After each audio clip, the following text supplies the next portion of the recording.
Hello world, welcome back to another episode of trying to complete the Score a Treat set just by buying some packages out of Walmart and opening them up and seeing how many of these packages we gotta open to complete our set.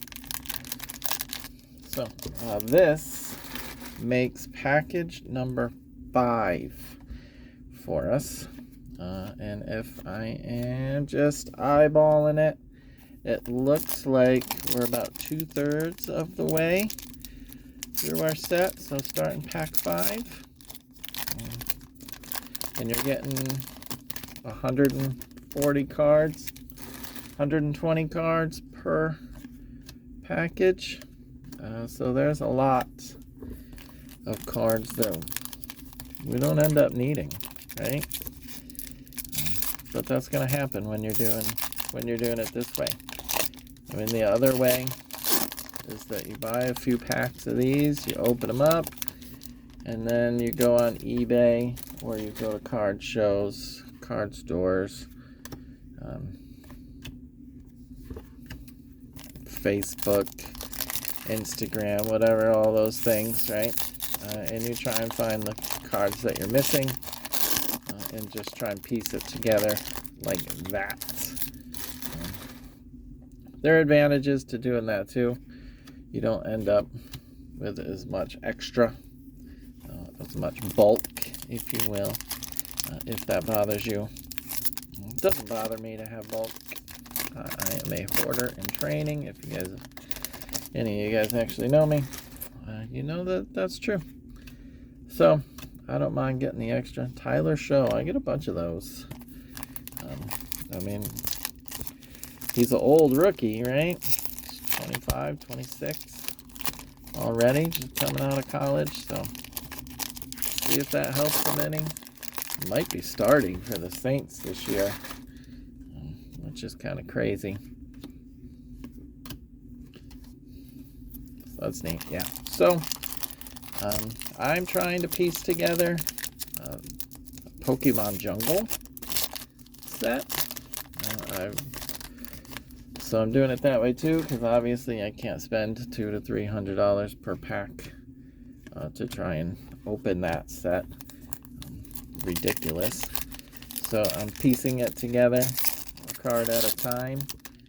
I'm down to 3 cards. I only need 3 more. So I got to work on that too. Try and get those last 3. But I've been doing that with Facebook Marketplace.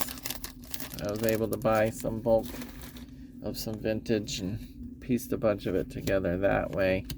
And then when I got down to like 25 cards left, I just started going on TCG Player and eBay, doing some card shows and trying to piece the rest of the cards together like that. So I gotta say, Mason Graham, doing it at the card shows has been a lot more fun. Like, you definitely get, I've had a lot on the eBay that I lost. I thought I was going to be winning those auctions and didn't. So that was kind of a bummer. And then the TCG Player, you end up getting exactly what you order, which is great. I have anyway, which has been real nice with that. But to be honest, it's kind of boring doing it that way. I mean, it is nice to see the set come together, but yeah, it's been boring. So the parts of that set that I've enjoyed the most is going to the card shows and asking people what they got and having them help me put my set together. And people are generally pretty excited to help you finish a set or get you closer. So that's real nice that happens. And you know, you get to talk to people and see what they're collecting. It's just a lot more enjoyable of an experience doing it that way. So I might try and piece a whole set together just at card shows. Maybe we'll try that. I don't know if it'll be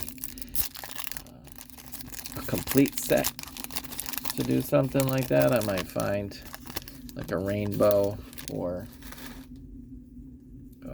like just getting the rookies of something, just getting the fire. I don't know. Something a little different than just trying to complete a whole set, because most card shows you're not getting bulk at the card show. There's not a lot of people that bring bulk stuff so you can search through commons at the card shows now. I mean, everybody's seemingly just trying to flip their cards for hundreds or thousands of dollars, and they're not. It's not really set up to help somebody fill in some of those missing nickel cards, you know. Like it used to be. It used to be like that when I was a kid. You could go to the card show and dig through boxes. Be like, oh, I'm trying to put together this set. And they'll pull out their boxes. The card shop I used to go to when I was a kid was like that as well.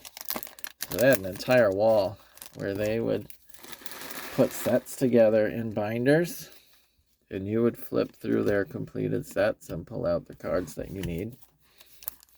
The Xavier Restrepo, we get a lot of that in these too. A whole bunch of those rookies. So yeah, so that was really cool, because no matter what you were missing, they had 4 or 5 of them up on the wall, and you could pull down the set that you were looking at. Here you go, last pack to open. Then I will pause the video again. I'll do the work, and then bring you back to put the cards into the set with me, because that's been working out pretty well. And the videos aren't being 35 minutes long doing it that way. So Maikel Williams is the last pull we got. All right, you guys, I'm going to put you on pause, and we'll be back in a few minutes. All right, we're back. So I went through all those cards, checked off the ones that we needed, and the ones that tossed the ones that we didn't. We are getting to that spot where these are the cards that we needed, and these are the cards we didn't need. Look at that. Craziness. Crazy. And actually, out of the rookies that we pulled, we didn't need any. Didn't need any of the rookies. And we didn't end up needing anything that we got up to 100 either. Had all those as well. So 180 is where we are going to start putting stuff in. George Pickens, wide receiver, 180. And then 176 behind him. Brian Robinson Jr. All right, now we're into the 200s. That's it, you guys. 5 cards is all we were able to pull out of there that we needed. Number 203, Austin Eckler. 237. It's got to be right there. Yep.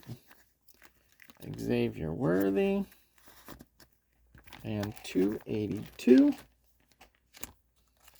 is going to be right here. Breece Hall, running back with the Jets. So there we go. That's it. 5 cards is all that we needed out of that 20 packs that we opened. And we got 5 cards to go towards our set. But we're 5 cards closer. So we're getting there. Thanks a lot, you guys. Have a great day. Make good choices.